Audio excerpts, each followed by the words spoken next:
The Dual Access Podcast. I'm your host, Andy Kriebel, and the global head coach of the Data School. This podcast will introduce you to influential people in the world of data. Today, I'm talking with Elissa Fink. I've known Elissa for a very long time. She used to be the CMO at Tableau Software for 12 years, or I guess it was called Tableau. I started, it was Tableau Software. Since retiring from Tableau, Elissa insists on keeping herself really busy, so she's a board member of lots of different companies because she just can't sit still.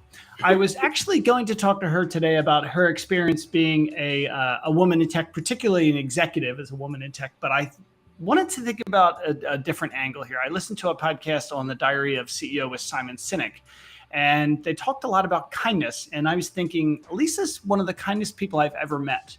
So maybe we should talk a bit about kindness. I want to know kind of like, why is she so generous, gracious, and intentional about helping others? We're going to explore what it means to be kind, how we can be kinder to ourselves, as well as to other people. I kind of want to know what makes Elissa tick and how I can learn from her to be more kind to myself and kinder to others. So thanks for joining me, Elissa. Thanks, Andy. That's a nice intro. That's a very kind intro, I should say. I don't think of myself as particularly kind, but I'm glad to have a conversation about something that is an attribute or a character, a thing that it makes life richer. It makes life richer. Yeah. And I love talking about data, and I love talking about marketing too. But it's fun to talk about kindness. I figured I know a lot of people, but most of the people I know are in kind of the Tableau space, but I don't want to talk about Tableau all the time. I want to talk about some things that make these people interesting and what makes them tick. So I thought about kindness for you. So you were the first person who saw a spark in me when I downloaded Tableau. And you helped me see that spark in myself. I don't know if you remember, I think it was probably maybe the first or second day that I started using Tableau. I'm sure you got some kind of email alert that, oh my God, somebody from Coca-Cola downloaded Tableau. And I think maybe my second day or a couple of days after that, I was on the phone with you and with Kelly and I think Christian and several other people. And I really remember that conversation with you in particular, because you were like really kind to me and you kind of saw how I was like instantly passionate about this type of work. Yeah, I remember. I didn't know I was passionate about it, right? Until I started using it. But you didn't have to do that. Why did you? Well, because I think a lot of reasons, Andy. I think first of all, when I heard about you using it and what you were doing, I thought, wow, this guy is so creative. This is such a creative, interesting, out-of-the-box way of using Tableau and data. As I recall, you were an analyst working on forecasting data, and your job was to collect forecasts. And you had figured out that different forecasts from different areas or different managers had different levels of accuracy. And you figured this out visually. And what an interesting thing that you figured out. And I just remember thinking, wow, this person really is creative and open-minded and smart. And then you were very open. You were very kind in a lot of ways. Openness and kindness, I think, go hand in hand. You were very open and kind about sharing your story, about what you did. And you were very humble about it. And I don't think you realized at that moment, just like how special and different what you had done and what you had accomplished was. And so I just thought, wow, what just a great example of a person being creative and doing something different and making an impact. You made a huge impact on that organization. Do you remember we started talking and we got permission to start talking to media, and then you got some attention and some of the higher ups or the central people. The CEO contacted me, called me actually on the phone, and I was like, all right, well, I guess I better go find a new job now. Well, thank God they knew what they had. He was actually really, really nice about it. He was just like, I just want to know what happened. Who'd you talk to? And he was like, okay, well, next time this is who you need to talk to. But I was like, dodge that bullet. So I remember that. I remember my heart was like, oh my God, Andy, what? Oh my God, we cleared it. Oh my God, I thought we cleared it. Oh my God. But fortunately, they knew what they had. Coca-Cola Enterprises knew what they had, and they knew they had somebody awesome. So they understood. But I just really was so impressed with your openness and your kindness and sharing your story, and you're just like this creative idea you had and the impact you had on the business to have such a huge impact. on a company like Coca-Cola Enterprises. It was crazy. It was crazy awesome. Yeah. You know, I just, and then when I met you and we chatted, I just sensed another kindred soul in terms of, again, that openness, that kindness, that using data, the facts, just being open to the possibilities. And I think that's what engaged me so much with you. And then I think we just grew our relationship over the years. And I just kept seeing you do incredibly creative things. In your next that's very kind. That's very kind of you to say. It's true. It's Makeover Monday and talks you would give. And do you remember you came to the company and you gave a talk? Yeah, 2010. To the entire company. I think at Benaroya Hall. Was that at the big hall? Yeah, like 2,000 people. You know, and I ran overtime, but I told you I wasn't going to stop. So that's right, because people were enthralled. People loved the stories. So I was talking to Andy Cutgrave about that recently because he was there at that event, but he hadn't actually started with Tableau yet. I think it was like 1 or 2 weeks before he was just supposed to start, and he was there. So I remember meeting him for the first time. Wow. Another amazing person. Yeah. Oh my God. Yeah.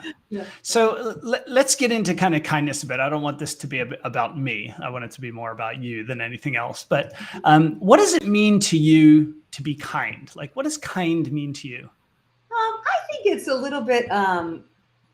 I mean, when I think of it like just recognizing that the other person on the end of your conversation or your interaction is a human, and a fully formed human with lots of thoughts. I mean, you go to the store and you deal with a cashier, and to you they're this single surface or two-dimensional, like ring me up and say thank you and bye-bye.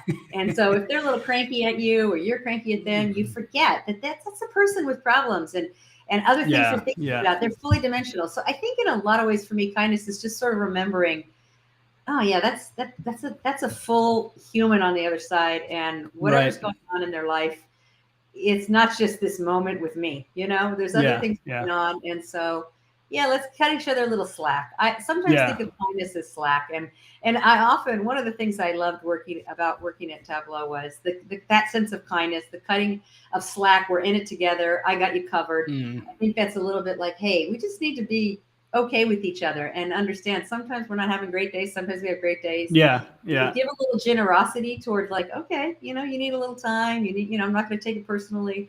I'm going to just show a little kindness because maybe you need a little kindness today. Like, okay, cut in front of me in the car. I mean, I'm a pretty crazy driver, but every once in a while I'm like, oh, let them cut in. They must be in a big hurry. Now they're 10 seconds ahead of where they were. You know what I mean? And I have to admit, I drive fast, but it's like, okay, show a little kindness, show a little flexibility. Life's hard enough as it is sort of my attitude about kindness. But before I forget, if anybody's watching this live, you can go ahead and leave comments in the chat. We won't be able to respond to them, but we will be able to see them. If you're listening to this on Spotify or Apple Podcasts or something like that, then obviously we can't see your comments.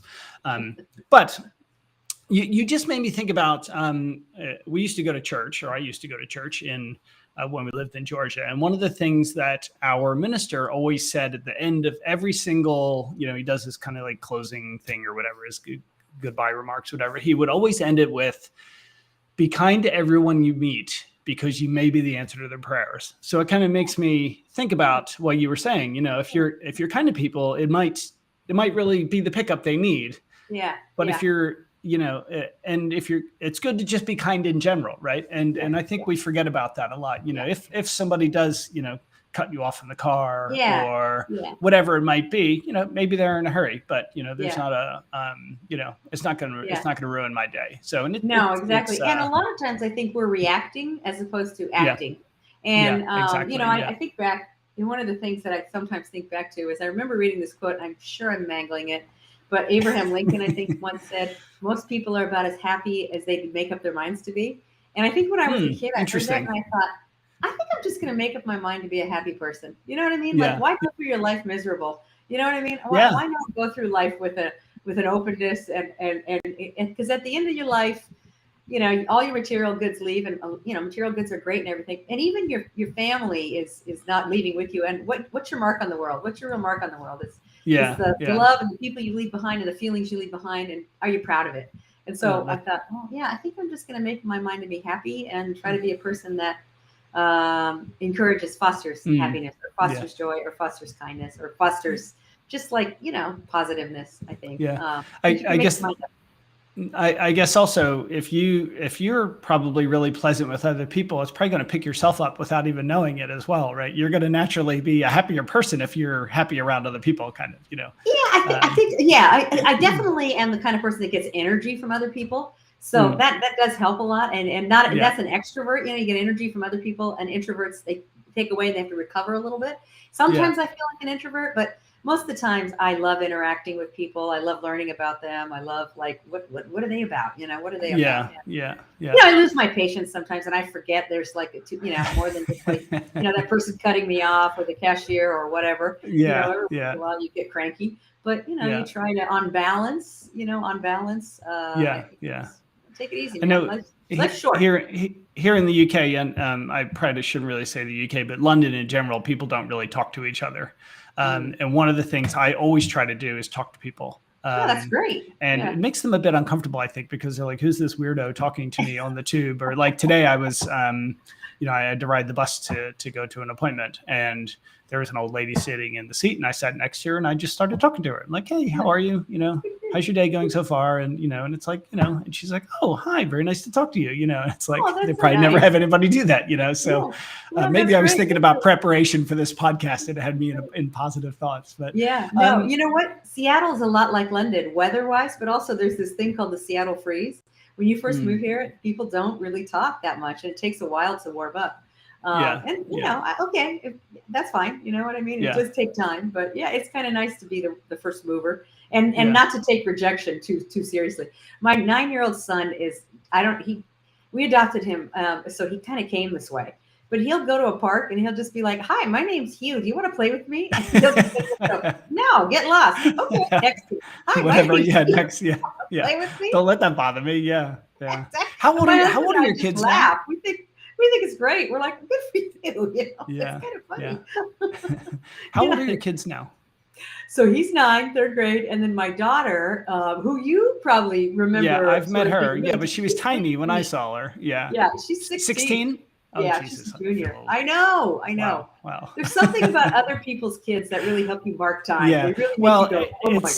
Yeah, I was talking to Tom Brown about that the other day, and the first time he met my kids was in 2015. So that's his marker of how old they should be, So like with your daughter, my memory of her is when she was really little, so she's not allowed to be 16, No, she's not. Yeah, I agree. Yeah. And I think of your kids as like, that young school age, grammar school. I've got 3 over 20 now, so It's crazy. Yeah, it's crazy.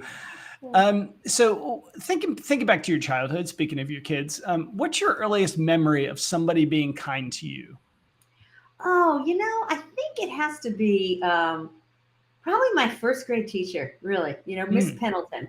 I remember, I really just Isn't it funny how you remember their names? What's that? Yeah, I can remember. Isn't it funny? I can remember like, like K to 6, and then 7, when you go to multiple classes, I remember a few and so on. But I remember Miss Pendleton, and I just remember she was just kind and a kind person, and just was, kind to everybody. I broke my leg when I was 3, and I was in traction for a lot of weeks, so I learned to read pretty young. And so when I got to 1st grade, I was reading pretty well. And she was just very kind with giving me books and, sharing. Encouraging you. And it just really made me feel special. So I just remember that. And I remember she had to transfer in the middle of the year, and it kind of broke my heart. Do you remember that? Yeah. So, but that was my first sort of just remembering like someone that gave me attention, listened to me, again, treated me as more than just another kid, but sort of like, oh, you like to read. Let me share some books with you. Exactly. Yeah. So it's really like a marker of somebody who recognized, saw me. You know what I mean? The other day, I see you, that kind of thing.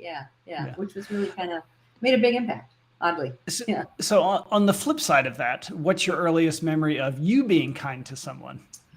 Oh my gosh, that's a great question.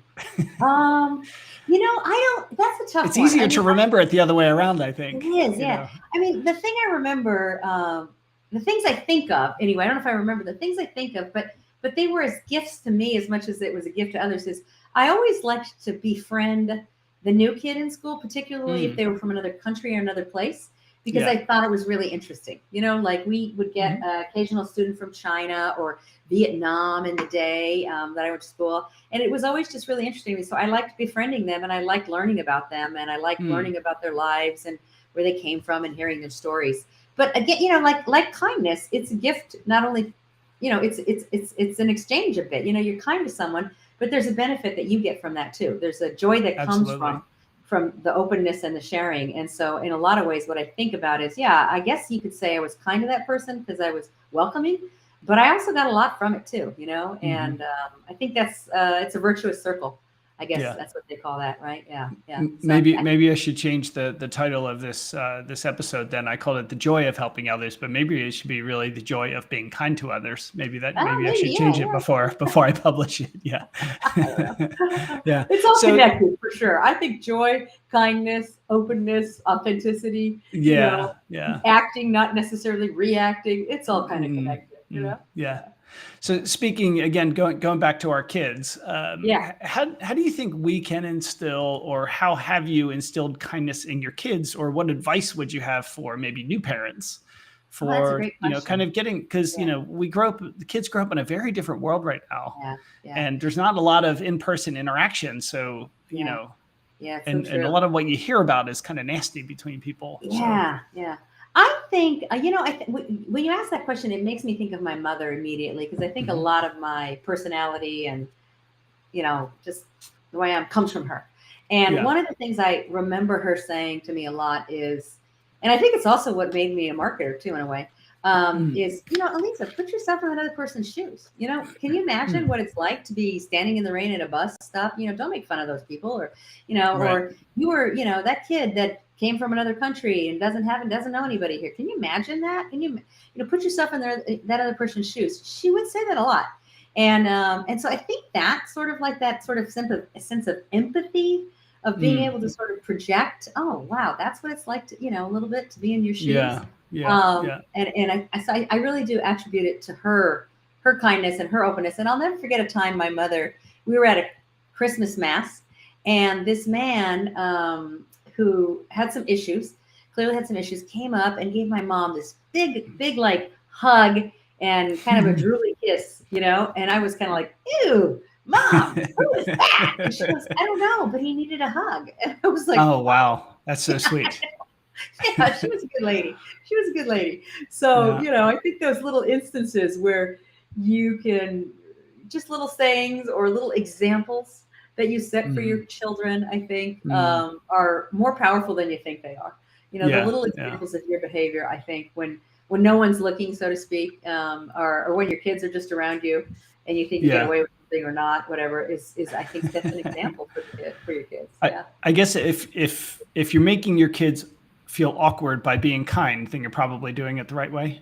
Totally, because I definitely was like, Mom, ew. Yeah, exactly. Yeah. 10, Yeah. So when are you happiest? Oh gosh, that's a great question. I know you love being in front of people. I do. I like interacting, and that's with kind of people. the way I know you. But what's your happiest day look like? Oh, I think when I have a really interesting sort of set of things to do, I something that is, I feel like I'm gonna make it, I'm gonna get something done. It's interesting to me. Talking to you is really interesting. I love interacting with people. That's true. And then I just, being around my kids too. Like being around my kids is just is joy. Of course, like every parent, it's and especially not just being present, but doing things together that you're both engaged in. I think that's sort of shared engagement, that shared, time together when you're really both present is one of the is great. That's when I'm happiest, I think. When it's, you're present and engaged with another person and you're both present is pretty special. Yeah. Speaking of that, you made me think of this newsletter that I subscribe to that I get every day. And I think it's called The Daily Dad. So if you just go to dailydad.com and you can register, for Daily Dad? Daily Dad. Dad. Oh, Dad. Okay. Daily Dead. That'd be I was pretty going to look morbid. up Daily Dead. I was like, oh, that's a strange name for a daily. But dailydad.com. And it's, it's geared towards dads, and it's advice and things, but a lot of it is about kindness. And I recommend it to anybody that's a parent is to read this. It's actually made me think about things I could have done differently with my kids before. Yes. Yeah. Thinking about like today, it was talking about, there's always that one more tweet to respond to. Yeah. There's always one more thing, but every one of those moments is time you're taking away from your kids. And you only have them. One of the other things that really stuck with me was that you only have your kids for 18 summers. Oh, man. And to think about it that way, it's like, oh God, how many summers have I, you feel like you wasted. But anyway, it's not all depressing. But no. But so if anybody's a parent, I would even moms, I would highly recommend you go to dailydad.com. I will. Don't get any. It's not a sponsor or anything like that. I just think it's a great. We're talking about kids, so yeah. Well, you get caught up in your day and you're trucking along, and you're like, oh gosh, hey, one more. Like just yesterday, my son was like, I was like, I got to do one more thing, and I was like, wait a minute, well, no, I have time. Exactly. Yeah. You just get. It's kind of about like thinking about what's really important, right? Is it really important that you that you watch that extra 10 minutes of the football game? Probably not. You have no impact on it anyway, right? Catch the highlights later or something. Yeah. Totally. Oh my God, totally. And like my son, my daughter less so nowadays, but my son is still a hugger, Yeah. So I'm just like, give it to me as long as I can. Exactly. Yeah. He's 9. It's gonna shut off pretty soon, I think. Yeah. Well, maybe not. Maybe not. I hope not. Fingers crossed. Yeah. So ever since I've known you, you've been kind to kind of everybody I know that's come in contact with you talks about how kind you are. Have you always been kind to yourself? I know I'm not. What's that? I know I'm not. Yeah, no, I think we're hard on ourselves a lot of times. You know what I mean? We are hard on ourselves. And sometimes I know I put other people's needs in front of mine, and at times I shouldn't have, and I don't pay attention to what I need and what I'm doing. And so, a lot of times I have sacrificed and been unkind, and there's things that you regret, and I have lots of regrets, and but I keep thinking about like one of my biggest regrets is that I didn't spend more time with my mother, who I live in Seattle, Washington, and my mother was in Southern California, and I didn't know I knew she was getting older, but I didn't know it was so much towards the end of her life. I didn't spend as much time with her as I could. And I regret that. And that was unkind to both of us. I mean, because I missed out on some just experiences with her and time with her. And so did she. And, you have to forgive yourself. And I think that's one of the things when you're unkind to yourself to just not hold the guilt over being unkind to yourself, but actually like, okay, I'm going to forgive myself because I'm going to do better. I'm going to do better in the future. And so for me, doing better by my mother, who's now gone, is paying it forward. Like, okay, I'm going to take the abuse my daughter and son want to dish out as teenagers. And I'm going to be, okay, I'm going to pay it forward. So I'm doing it on behalf of my mother. So I think it's sort of kindness to yourself is also like recognizing it and trying to be kinder to yourself, and then letting go of the years you lost not being kind enough to yourself. Think about that, right? You can only control the controllables.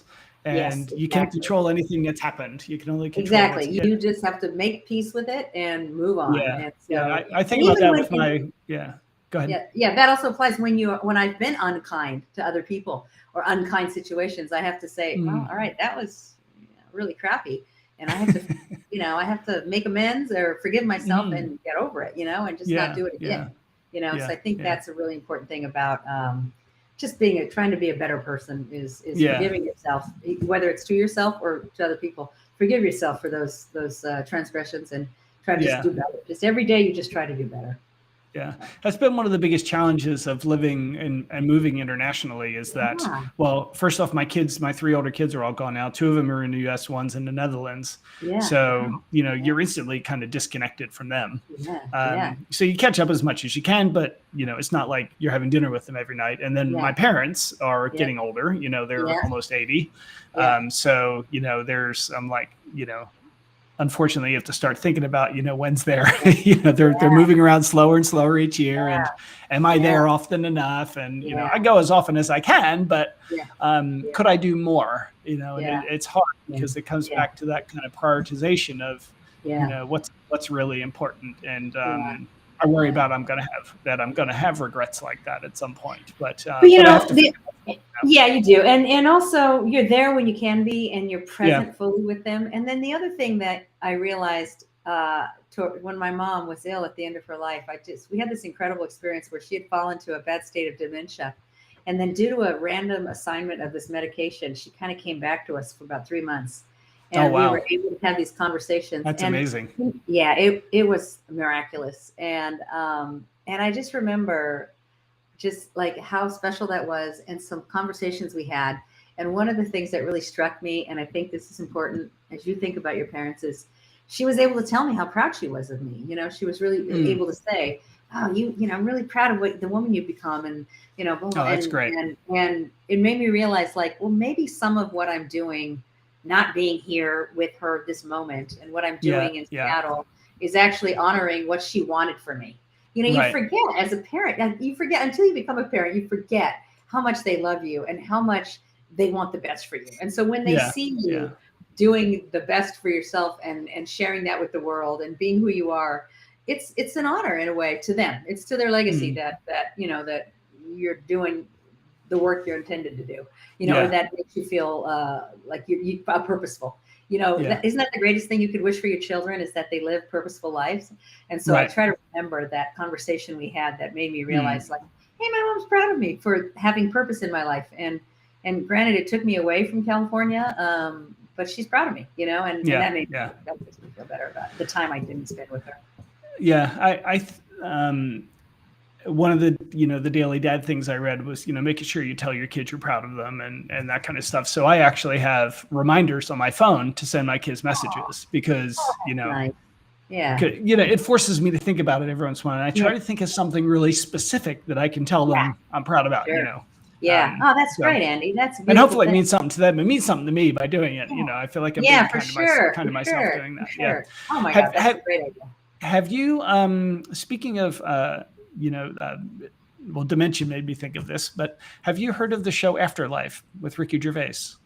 Yes, the TV show. Love it. So it's really interesting because he's trying to figure out how to be kind to people through this whole series. He's a real asshole to people. Oh my God, totally. And it's really funny.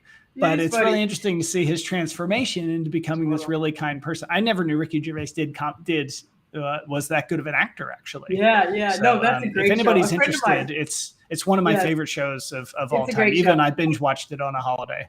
Oh, that's great. And he definitely is. He's a real asshole. He's such a jerk.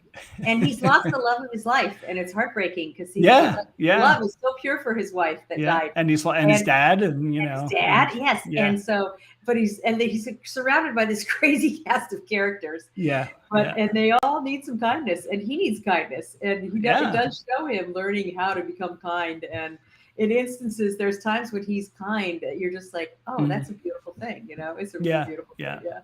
Yeah. It's funny.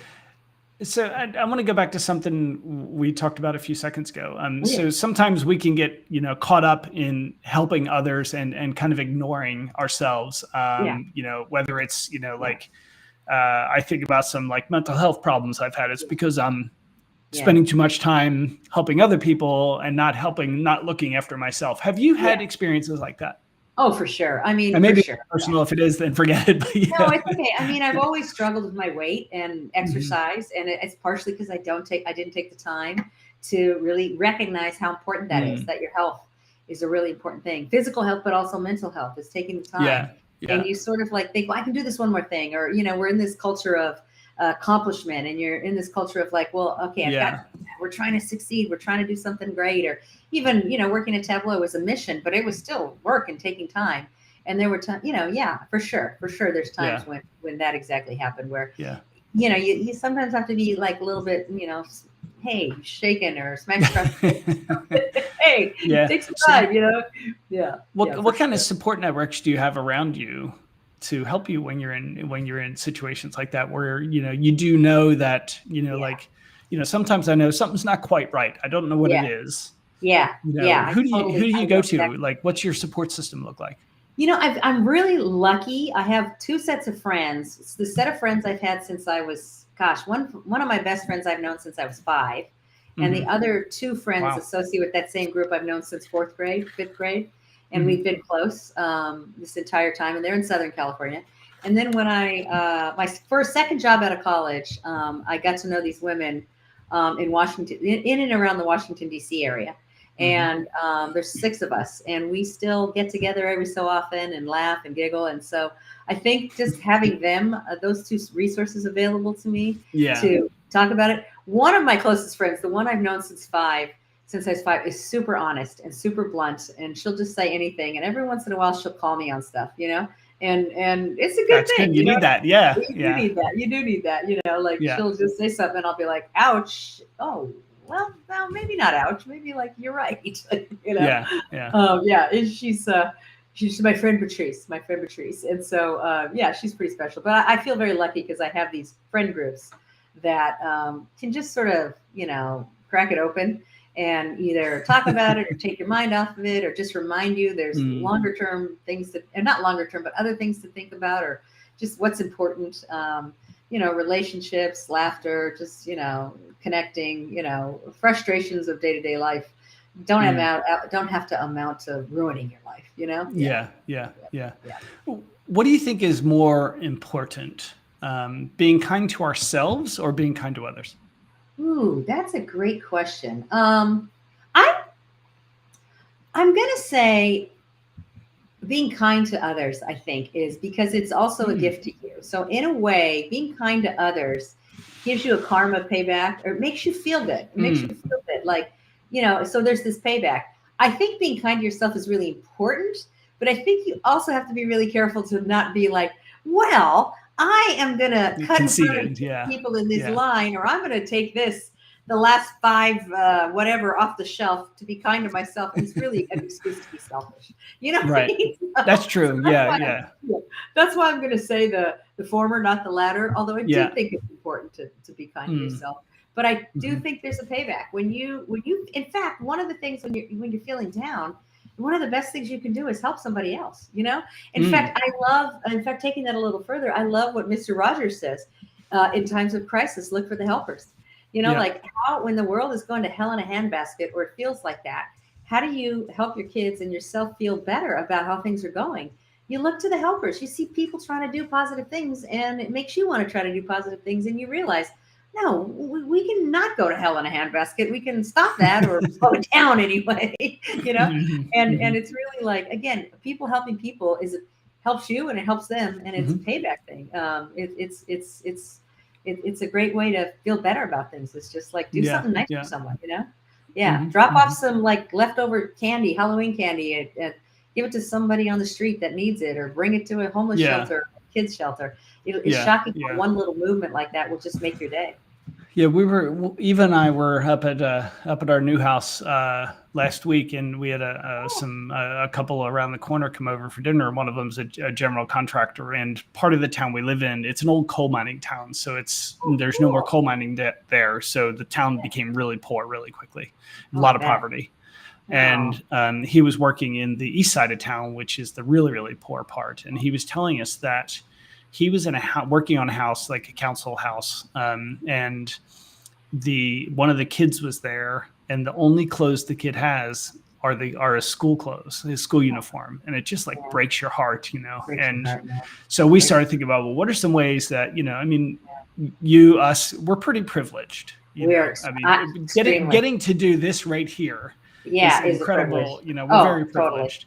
So we're looking for ways that we can give back. So, if anybody's looking for a way to help people, please donate to a food bank. Don't worry about trying to help a single family. Let the food banks and, people need food.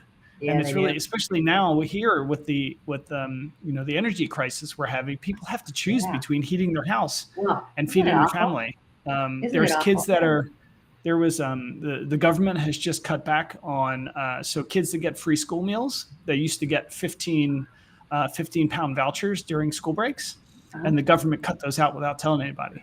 So these Oh families no. now, these kids go a week without eating basically, and Oh it's just horrible breaks your how, heart. yeah, I mean, you know, and Breaks your heart. it Yeah. just drives me crazy because they spent who knows how many billions on the Queen's funeral, but that Oh, they I can't know. give these kids 15 pounds for food. It's I the know. priorities are really out of Oh, whack around the world. But get off my I know. soapbox for a minute. But No, I hear and you. You know, I'll never forget during COVID, sitting in on a conference call. I did a little bit of this volunteering thing, and I sat in on a conference call with the Seattle Unified School District, and they were talking about the most important job of the week is to pack the food boxes on Sunday nights so kids have food. You know, and I'm mm, thinking, this is what our public schools have to do now. Oh my God! Not now, but they have been doing it for a long time. But that food is a big deal. Yeah, it's a big deal. It's incredible. And yeah, you're right. We're so lucky. I think yeah, sometimes we get a little turned off of trying to help because you hear stories in the media about fraud or these bad people who are, whatever, drug addicts getting benefits or whatever. People you think that it's like, don't you can't let think turn about that that. off. You know, Yeah, forget about that. know, That's like 2%. Don't let yeah, 2% of things going astray turn you off yeah, from the 98% of the good that can happen from yeah, yeah. And volunteering anybody or that's or what have you. and anybody that's listening to this can probably, donate $10 or 10 pounds worth of canned goods to a food bank every week. Yeah, That's you're that's right. not a lot.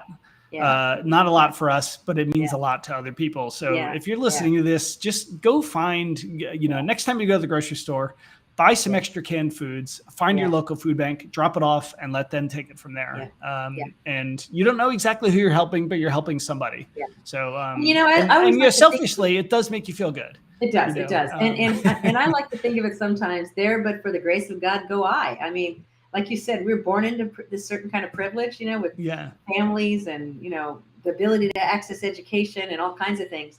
And mm, hey, it could have been different. It really could have been different. exactly. Yeah, Yeah, yeah, yeah, yeah. yeah. So when do you know when you should help others or help yourself? So, or I guess maybe let me phrase it another way. When do you know whether you should give help or ask for help? Or Oh, how that's do a you great know? question. That's a great question. I'm not a great help asker. I I sometimes you know what I hear mean. you. Like, I'm another yeah, one. So yeah, right. Because you think somehow you should do it or figure it out, or you're weak if you can't do it. yeah, exactly. Yeah. But you realize like, boy, I don't have to be good at everything, and I don't have to solve every problem by myself. And there are people Mm, who want to help, just like you get joy out of helping. That giving a little bit of opportunity to other people around you to help you is also, you're helping in a way, helping them again, that virtuous cycle, that yeah. virtuous circle Yeah. or cycle, whatever it is. Yeah. So I think it's like, if I find myself just struggling with a problem where I can't get out of it, or I'm like delaying. I don't know if I'm a Procrastinating. famous Yeah. or an infamous or notorious procrastinator. I used to joke about like, forget just in time. I'm just in the nick of time. And I know I just drive people crazy, but whatever, Yeah. man. Yeah. And Yeah. so I find myself, if I'm dwelling like too much on something that really should not be, taking so much pain. I mean, I spend more hours worrying about it than the time it would take to solve it. I realize I need some help. I need Yeah. someone to help me just talk through this. And sometimes all it is listening. Sometimes all it is just Right. like expressing it and saying it out loud. And then you realize I can get through this, I can, or Yeah. yeah, Yeah. thank that's the help I needed. In Yeah. fact, since I've retired, I do a lot of, I enjoy talking to people. I'm happy to advise or mentor, or just get on conversations with people. And I find that a lot of the times, it's really just about, and I hope I'm a good enough listener, but it's about the listening. I think for a lot of folks, it's Mm, like, it's putting words out there that sort of express their anxiety. And once it's expressed, they come to realize like, well, I can get through that, or it's not as bad as mm, I thought it was, or, it's going to be okay. mm. And sometimes you have advice and sometimes you don't. I think that's important. So it's like, it's okay to ask for help. It's okay to ask to be listened to. It's okay to Yeah. express how you feel and Mm, share, yeah. especially with people you trust and you love. They're going to be there for you. Mm. Sometimes you don't want to be fixed. You just want to be heard. I think that's really Yeah. You important. just need to complain. Yeah. Yes, it's really Yeah. important to express like, I don't need this fixed.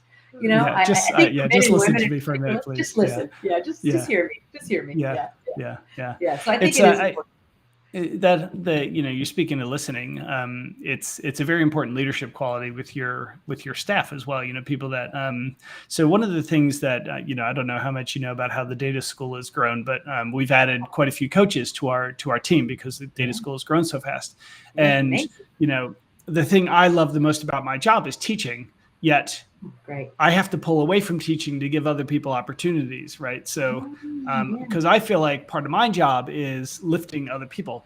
So if that means that I have to be, I have to take away from what I enjoy doing to help other people get better at their job, then I feel like that's something I have to do as a leader, even though it's almost like it's not kind to myself to do it, but I know in this case, it's better. It's better to give other people an opportunity to help them grow because, ideally I want to train somebody to take my job. Right. Yeah. And totally. And so there is that sort of like, fulfilling thing. But it's also a kindness that you're doing, you're realizing like, okay, I could do this. I want to do this. I love doing this, but I need to give opportunity to other people. That's a kindness. What are some of your experiences doing that for your employees? Same, you know what I mean? Realizing like, oh, I love, I think, like when in marketing, I love being a marketer. I love being creative. I love ideating. I guess events, right, is something you love doing, right? You had to give that up to Amy, right? She took that over. Yeah, totally. And so just like seeing people and sharing ideas, but then realizing like as a leader, sometimes your voice gets magnified when it doesn't deserve to be. You're trying to be a contributor, but because you're the boss or you're whatever. Oh, interesting. Sometimes people over listen to you, or they think you must be right, or they think they have to do what you say because you might be the boss. You realize like, oh, well, sometimes I got to shut up. And I'm not sure anybody who's listening to this that worked with me would say, you never shut up. You know what I mean? They probably say that. I never shut up enough. But I just want to say I could have talked more just for the record. Yeah. Never run out of words. Never run out of words. But, I think it's like just realizing like, okay, I need to, I've had my time, I need to be kind. I need to be open. I need to allow, enable other people to show what they've got and show what they can do. And some of these people, a lot of these people are going to do it better than you or I could do it, and that's also kind of a fun thing to discover. Like, wow, I would have never thought of that. That was a cool thing, Exactly. So, I think sometimes you're right. You just have to let go. That happened many times. Like we'd be in ideating sessions and I'd be like, oh, but I, no, I don't want to go first. I don't want to speak up. I gotta, let's hear from other people. And even though I love to have ideas. They're bubbling out. It's like you gotta let go. Sometimes. And the other thing I think is you have to, as a leader, let people do it their way and let them make the mistakes and learn. I mean, like you with the teaching. I'm sure when you're coaching someone who's teaching, you're seeing them do things that you're like, that's not great. I better interrupt. No, you shouldn't. Or you don't. You probably don't. But you probably coach them afterwards. Because learning is doing and doing is learning. And if you don't make mistakes, it's hard to learn. And, it does take some discipline to say, I'm going to allow that error to stand and let that person learn from that. Sometimes you have to get in there, but a lot of times it's okay. It's not the end of the world if there's a mistake or something that's not optimal according to you. Sometimes it's just fine. Yeah. And I think it's a kindness to let people have those experiences. In those situations, one of the things so we give feedback to the data schoolers every week when they do their presentations. And one of and this is another thing, I think I heard this maybe in that same Simon Sinek interview, is that when people give negative feedback or critical feedback, whatever you want to say, a positive, we're just trying to help somebody, but it comes off, it's not positive feedback. Yeah. We tend to be very specific with our feedback, like exactly what they did wrong. But when we give positive feedback, we're much more general about it. So one of the things we're going to try to start working on as a coaching team is we have to be specific. Well, first off, we have to be timely with our feedback. Oh, yes. That's super important. But also make sure when you give them very specific things that they're doing positively, not just you presented well. Okay, well, what about the presentation went really well? Was there, it may even just be something like you spoke to the back of the room today and that was fantastic, but it's a very specific thing then. So it really made me think about that and on what we could do better as coaches and that's just a way to help people, right? We're not, and we try to tell them we're not criticizing you, we're criticizing the work. Right. As long as they put in all the effort, then that's all I care about. we can fix the other problems, but I just don't like it when people don't put the effort in. So anyway. that's such good advice in terms of like be specific about both the positive and the negative. And I can remember with the team, there'd be times when I'd be like, I just think so and so is amazing. This is what she did here or he did here. This work is amazing. And I remember thinking it in my head, and sometimes I'd catch myself, gosh, I've never really told them how much I like this work. Or whatever. And I think a lot of times we don't take the opportunity to specifically say this thing that you did here with this action or whatever really worked, do more. And I guess again, we also should. Oh, you're amazing. Yeah. Okay. But also like, hey, I love how you did what you wrote here. This really was perfect or whatever. This, That's, and I guess if we hear somebody else, let's say that you and I are working together and I hear you praising somebody else, I probably need to remind you that you need to tell that person that as well, or recognize them, show appreciations for them publicly, do something so that they know they did a great job and other people know they did a great job. Because even just that little thing means so much to people, and it makes them want to do even better, right? Yeah, totally.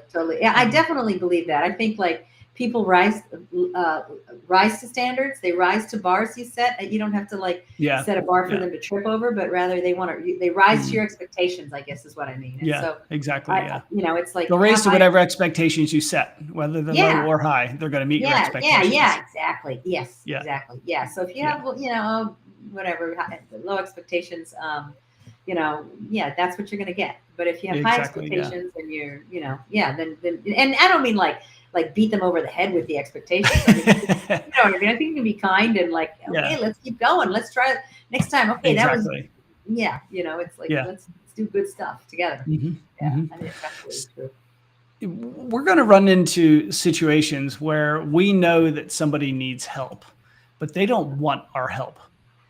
What do you do in those situations? That's tough. That is tough. I mean, it's if the person's not ready to be helped, I think you can't force help on them. You know what I mean? I think you can try to be understanding and try to listen and be present for maybe when they might make the discovery that help could help, but I don't think you can force help on them. So I think in that case, it's sort of like, you got to trust that they're going to either come to it or be available to be there when they do come for it, or be there to help them reason through it, or, rationally or irrationally reason through it. I think listening is, and just sometimes asking good questions, I think. Asking questions like, well, and how did that make you feel? I mean, this is a terrible one, but how did that make you feel? I mean, not necessarily that, but just helping them sort of come to realization without, forcing it on them. And then sometimes you might be wrong. They might not actually need the help, but showing you're available, showing you're a listener, being open to it, maybe expressing your own needs might give them courage to have their needs. I think that's a big thing. It's like being vulnerable is a way to show people that they can be vulnerable. And that's something I think when I was working is I definitely tried to be the kind of leader that was willing to be vulnerable. Because if I could be vulnerable, and I was, I had a lot of things wrong with me, but if I could show that, then I think people would be comfortable saying, "Oh, I'm struggling with this." Yeah, that's interesting. Could be a work thing or whatever it could be, and then that way you could say, "You're struggling. You know what?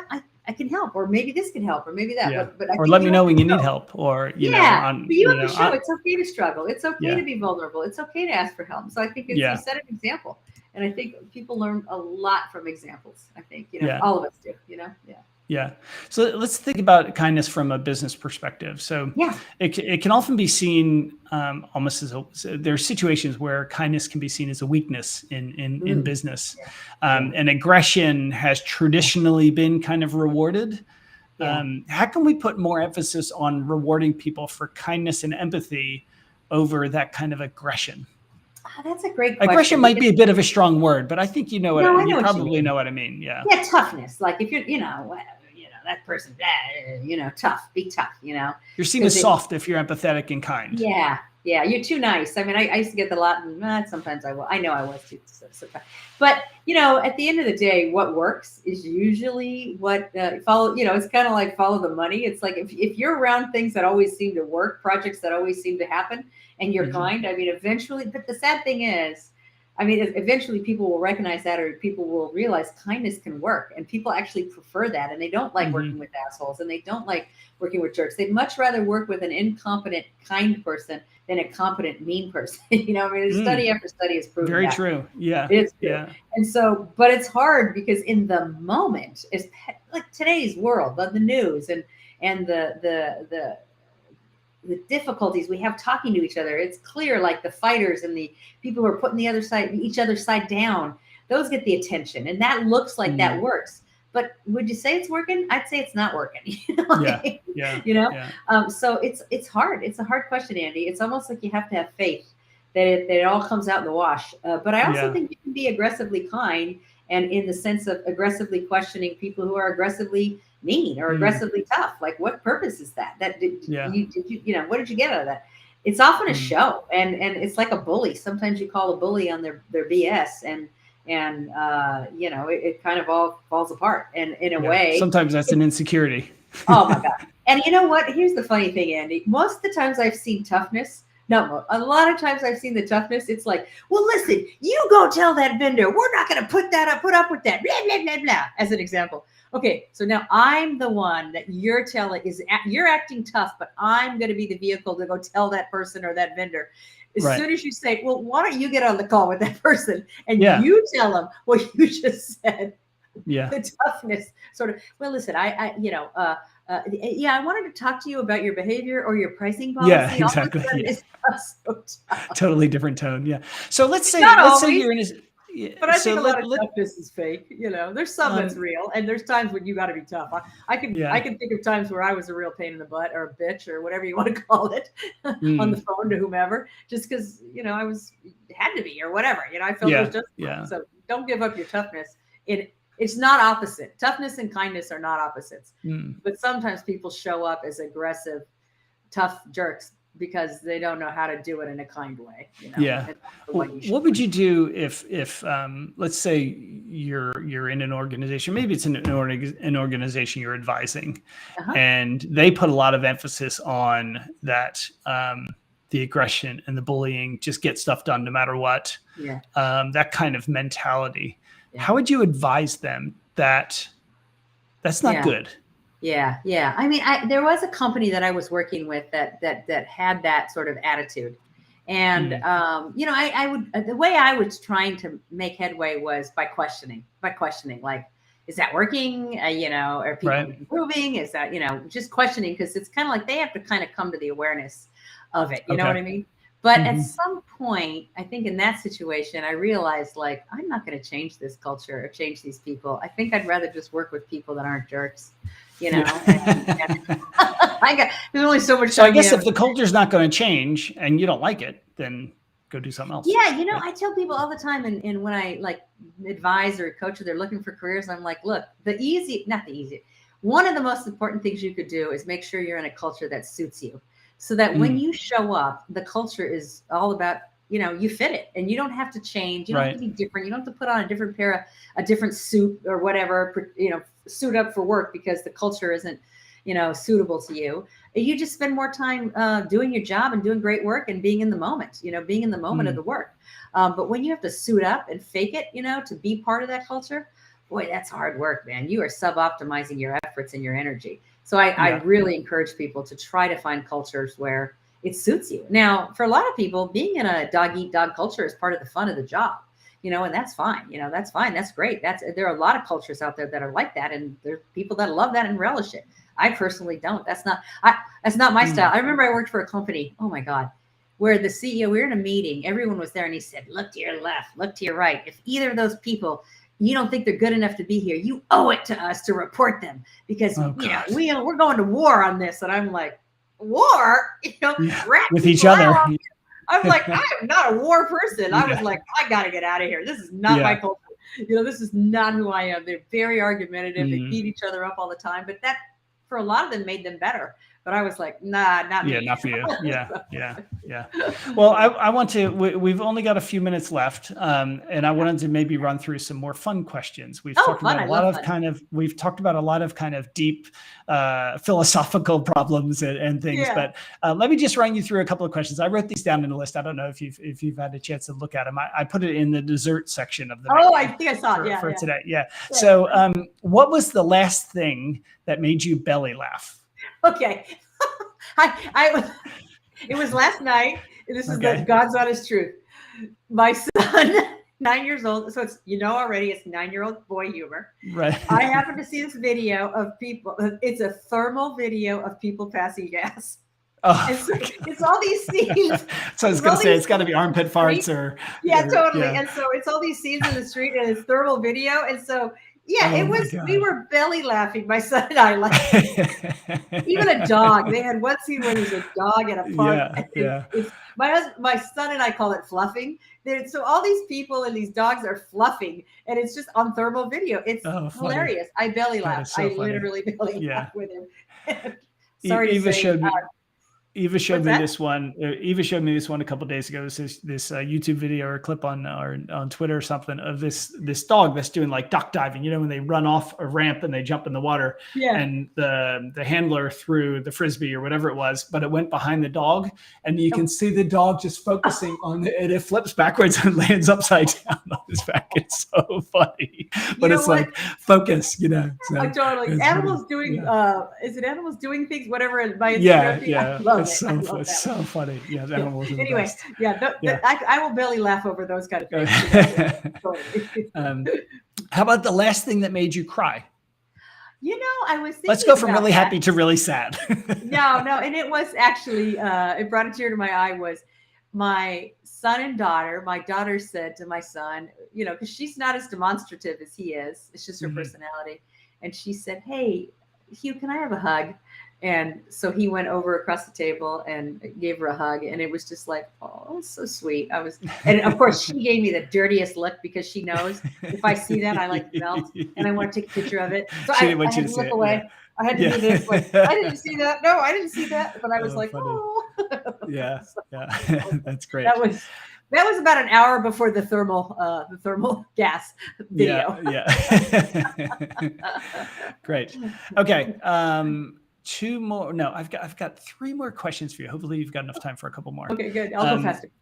Okay. This is kind of a more serious question. What's your biggest regret personally? And if you could go back and change it, what would you do? Ooh.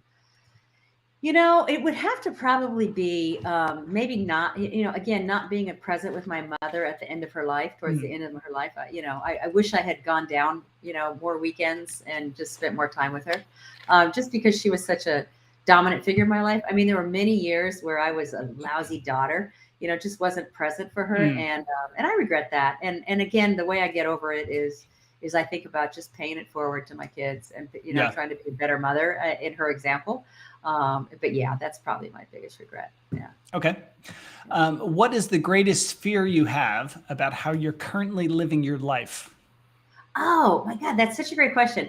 You know what? I stole that one from the Simon Sinek interview, by the way. It's a great one. I'm not going to take credit for that one.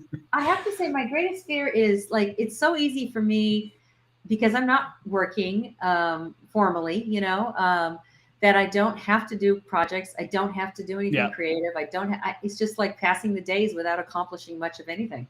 It's kind of scary to think that. And I think about all the things I'd like to accomplish, and things I'd like to do, and what am I doing towards them? And every day that passes, I go, oh, I didn't do anything again, and it kind of like, I have to kick my butt a little, it's kind of like, get with it, girl, so that's my greatest fear, is just letting these days wander by. On the other hand, it's a total luxury. I feel very fortunate that I can have those kind of days. But that's what I fear.